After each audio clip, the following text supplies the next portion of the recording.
Well, I'm in Huddersfield today, and I've come up to one of the main cemeteries, Edgerton.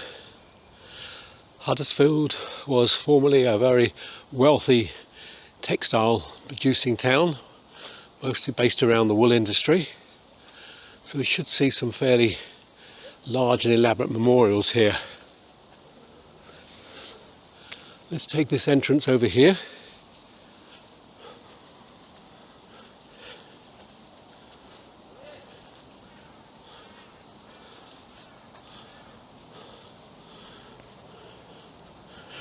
Straight away we're starting to see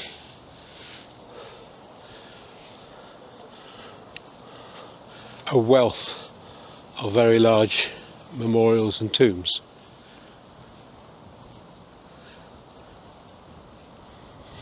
Just show you around to the left where it extends even more of them.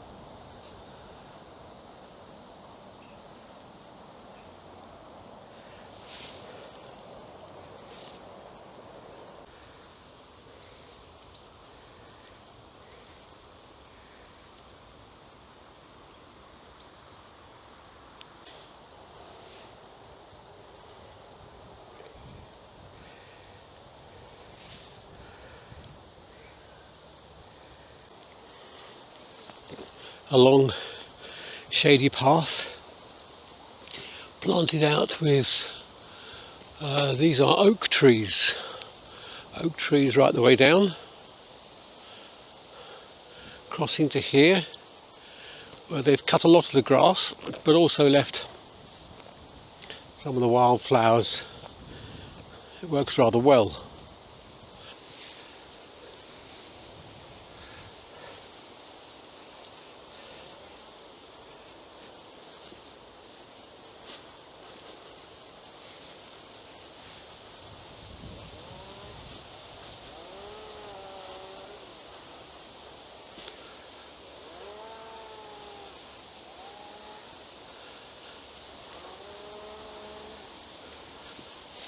Now we're getting to a much more crowded area.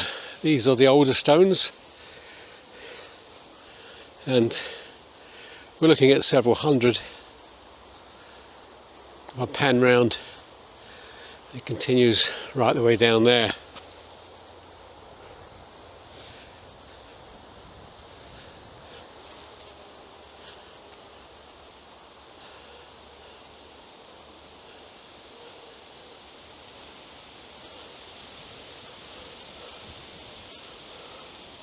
Florence Elizabeth, beloved wife of Norman Cully or Gully, 1929.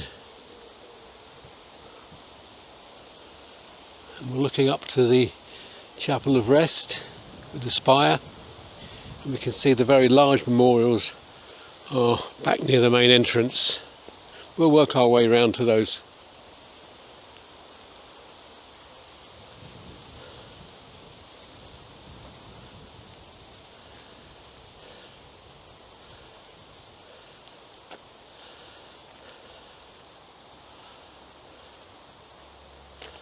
It's a very Art Deco design with the cross, although the grave is for 1968, well past the Art Deco period, but it makes a distinctive memorial. These all look to be Polish in this area, looking at the names.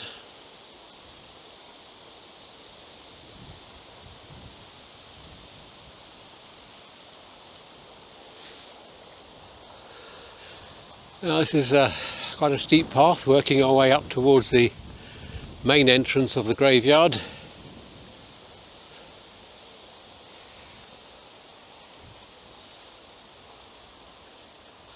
Even over here we've got more Polish. Peter Bylina, born in Lublin, Poland, and died in Elland, that's a suburb of Leeds, not so far from here. And another Polish grave there, and one behind. Clearly a large Polish community in Huddersfield.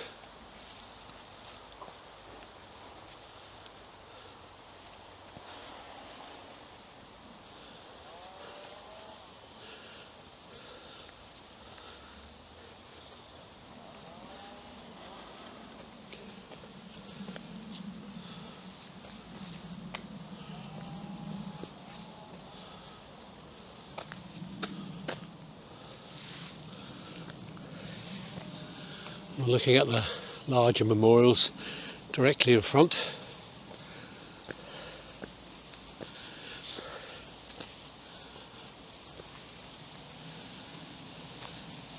Let's have a look at a couple of names.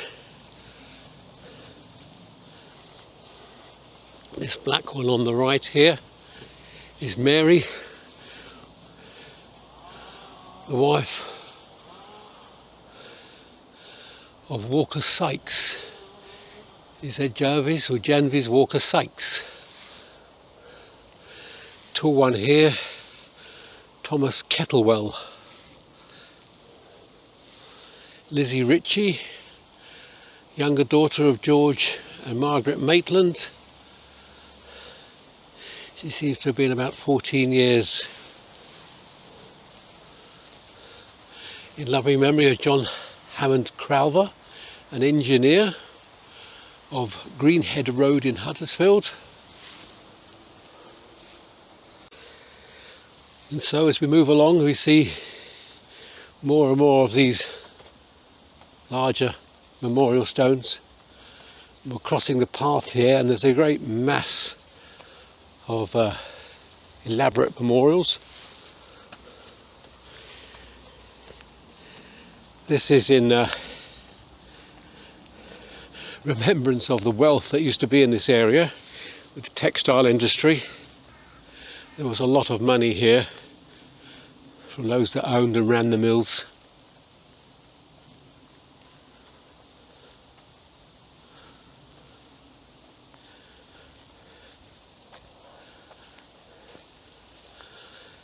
It's rather difficult to take it all in.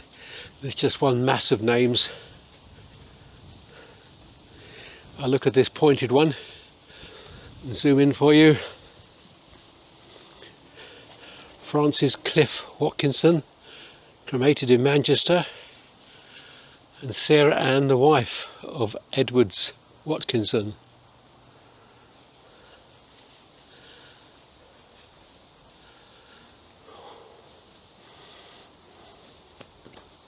Quite amazing the amount of money spent on memorials in this period.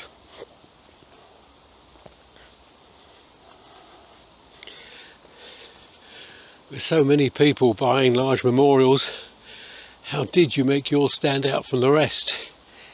Because that presumably was one of the intentions.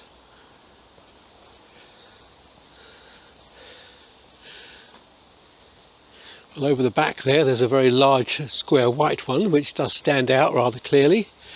We'll work our way round and see who's remembered on that.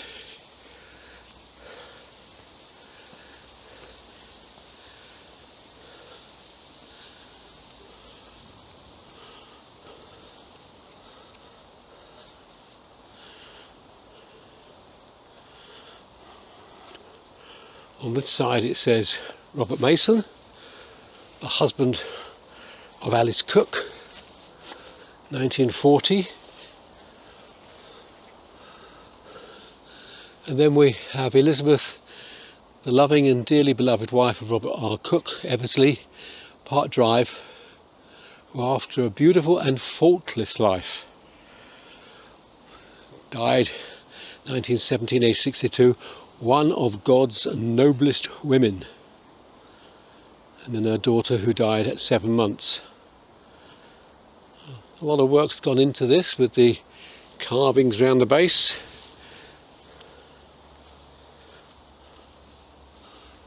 And more names on the left side.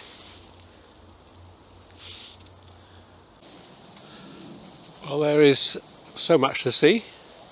I'm just going to walk up one or two of the paths and just let you view exactly what I'm seeing.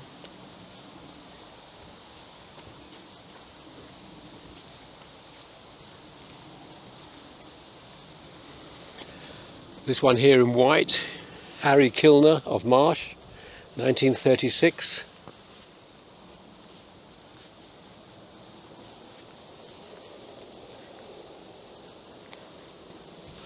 This is Lydia, the wife of Joseph Hayward, JP, Justice of the Peace, age 76. She took no rest from doing good. And then sadly beneath that we've got her son Philip, her 6th son, 2nd Lieutenant in the West Yorkshire Regiment, killed in action 1917, aged 26.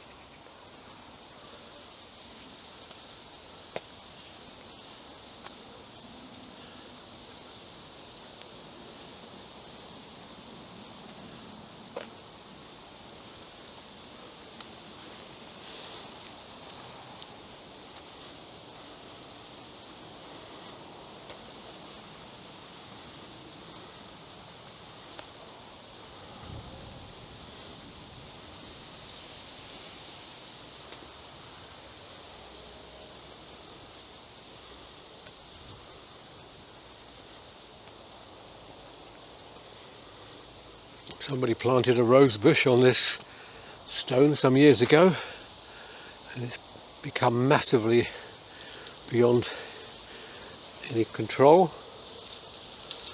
And down there we have Annie, the beloved wife of Walter Neveson. A mass on this grave of lavender and roses. The lavender has gone completely out of control, and in fact there's no way of seeing the inscription on that grave, but it certainly is a picture, and it's covered in bees. Just one mass of bees. I know the camera's going to pick them all up. You can probably see 20 from where I'm standing. Now if we move up a little bit further, we get under the trees. The camera should adjust to that. We have all the graves here in shade. This one here, Ben, the beloved husband of Alice Brierley, 1938. A huge beech tree. And then we're coming out from under the shade of the beech tree. There's a very elaborate one on my left with the angel. She seems to be in one piece. So many of them lose appendages. That's a very tall one.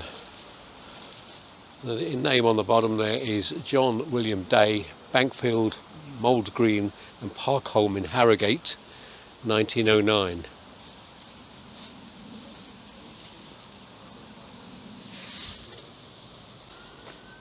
Up at the top is this shaded path with a long row of beech trees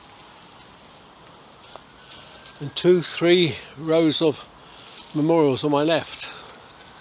You can see the ones there right against the wall, the tall one, the tower.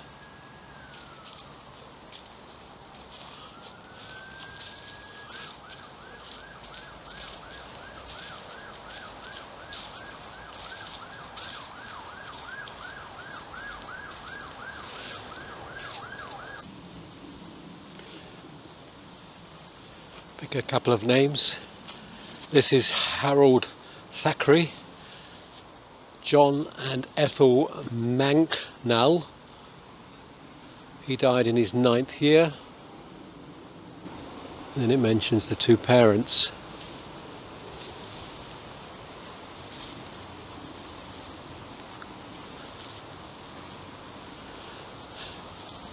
This one is Fanny, the wife of John Henry Sterry, 1884. She was 35. Underneath it says, "Be ye also ready."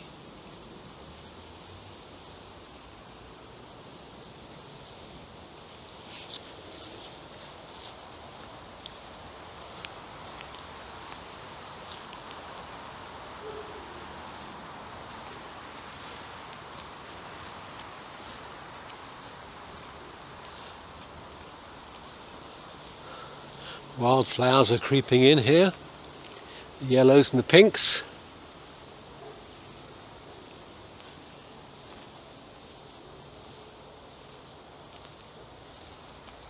And you can see we've got another path there and yet more large stones. and this one which goes down the hill.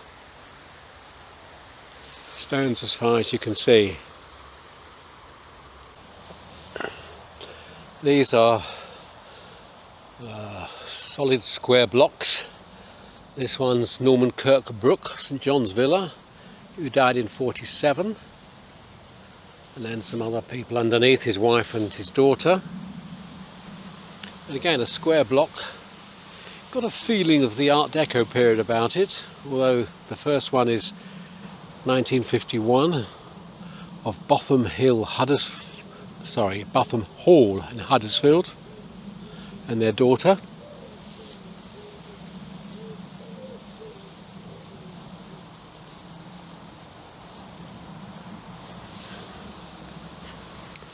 Very large, solid stone cross. That must weigh a ton or two. And nicely laid out at the bottom here. It says on this side, also Henry Best Kay, eldest son of the aforesaid Jerry Kay. Jerry Kay, died in 1908. Work my way round to the front of that one.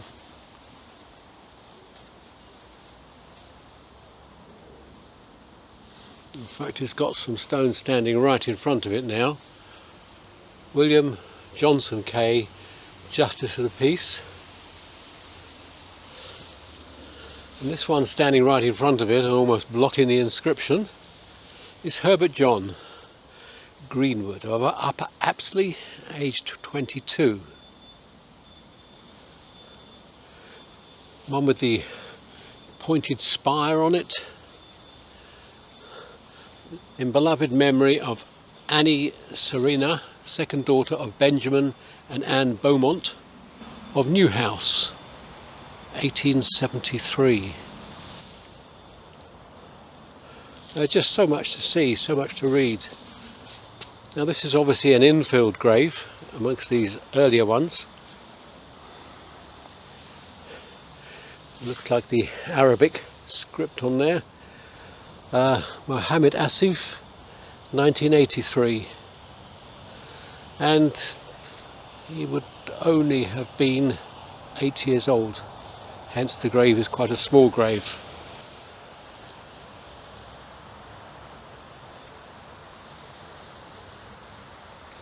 We've cut the grass in between the stones, so it's not too bad to move around.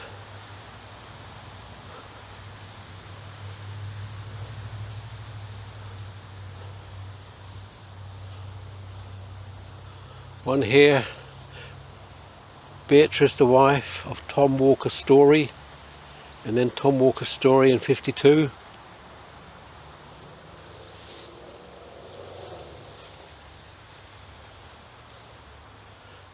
Farmer's planted a rose bush on here, but I suspect it could really do with a good pruning when the season's over.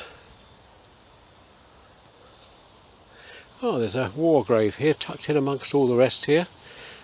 Let's go around the front and have a look at it. Seems to have got a small beech tree, or hazel tree, growing in front of it. Let's have a look here.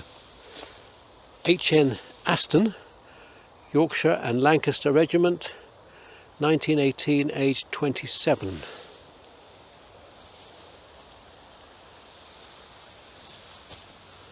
We'll wander around this way.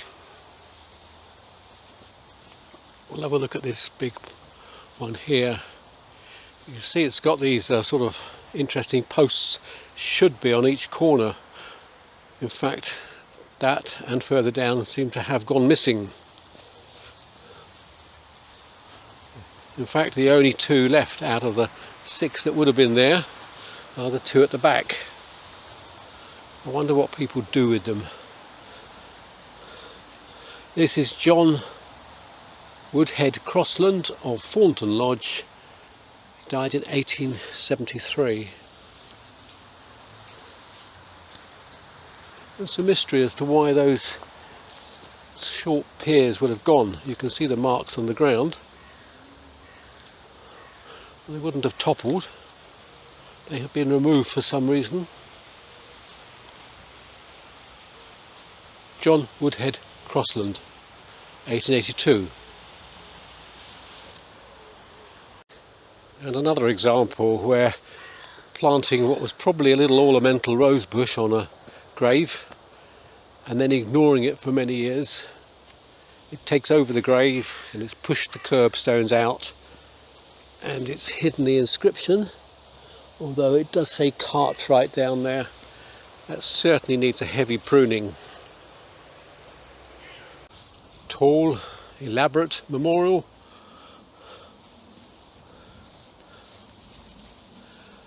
This is Mary Ann, the wife of Thomas Crossland of Paddock, 1863, aged 54.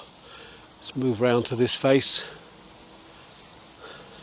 Samuel, the son of Thomas and Mary Ann Crossland, 1864. James Bentley Crossland, born 1864, died 1894. And they're really cramming the names in down there. And look on this face, Jessie Marjorie, daughter of Frank Bentley and Marion Crossland. So everyone's claiming a space on this memorial. And then quite the tallest memorial in the graveyard, and in a very prominent position, is this one to Joseph Brooke, Justice of the Peace, who died in 1858. And it says the monument was built by public subscription, so he didn't even have to pay for his own magnificent memorial. Joseph Brooke. Now this is a very special memorial. This remembers the 49, I believe it was, workers who died in the Booth factory fire in 1941. They were trapped in the factory and their names are all listed on here. Very many of them were women, of course, working in the factory. Jessie Beaumont, Mildred Beaumont, Annie Bentley, Margaret Burke Head, Olive Blakelock. And you go from panel to panel and they're almost exclusively female names. Just women and girls working in the factory and were trapped when it caught fire. Marjorie Shaw, Mabel Simpson, Frida Smith. Terrible sad story. One of the big tragedies in Huddersfield's history. So that's the Booth factory fire in 1941.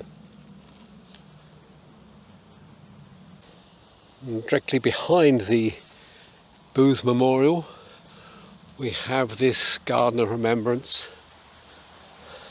for those who gave their lives in the wars. I think this one is mostly the Second World War.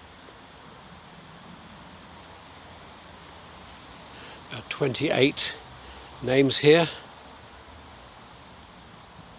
Beautifully kept. Apart from that, there are many of these memorials spread throughout the graveyard. I'll pick out 2 or 3 more as we go along. Let's just zoom in on this one. Gunner J. Kinlan, Royal Artillery, 1946, age 39. At the bottom the family have added, always remembered, always by wife and children. I won't move the plants to see the rest of that. To the left is M. Staunton, Royal Artillery, 1947. And then we have a pilot, the Royal Air Force, 1947. Let's just run along the back row. The way it's been kept with all these flowers. Very well done. E. Langford, P.J. Paxton, J. Taylor, C.D. Knowles, Crossland, Hanrahan, Fellows,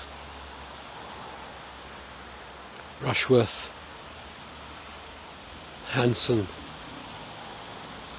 and Wheeler. Now ahead of me, and mostly hidden by the trees, either side of the tall tower, are the two original chapels of rest. As in most Victorian cemeteries, there are always two chapels of rest, one for the Church of England and the others for the nonconformists, which covered all sorts of religious names, like the Catholics, the Baptists, the Congregationalists, the Methodists, were all lumped into nonconformists, and never the two shall meet, even in death. But now the chapels are now in ruins, fenced off, and allowing the trees to grow up and hide them. Just another view of one of the derelict chapels. You can see this would have been the entrance. You can still see the wooden door behind, but the building looks very unsafe. Well, that's my visit to this very interesting cemetery in Huddersfield, Edgerton. Certainly recommend it. There's a lot to see. If you're in Huddersfield, very pleasant town, take time out and come up here. Till the next time.